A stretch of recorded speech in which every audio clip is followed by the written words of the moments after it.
So yun, what's up mga lods, magandang araw sa inyo lahat. For today's video, papalitan natin ng gulong ang ating Honda Click 160. So ito na nga, napapansin natin dahil nga nabili natin ang second hand itong Honda Click 160 ay pudpud na ang kanyang gulong. So nung tinest ride natin mga lods ay napaka delikado na sa kurbada itong gulong ng stock niya.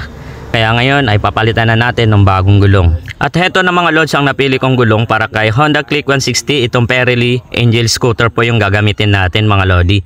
So marami pong iba't ibang klaseng Pirelli na gulong. Depende po sa inyo. Pero kung pandeli ninyo mga lods, dito na po kayo sa Angel Scooter.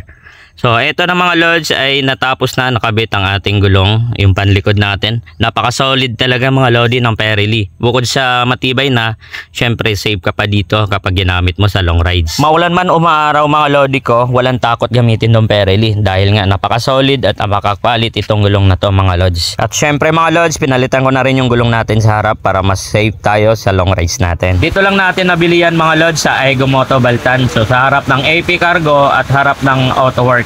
Kapag bumili ka dito ng gulong mga lods, libre na po ang kanilang installation, sealant at syempre yung kanilang bulb or yung pito. What are you waiting for mga lods? Punta na sa Aigo Moto Baltan at San Jose branch. Kita-kits mga lods, ride safe po sa inyo lahat. Ingat po.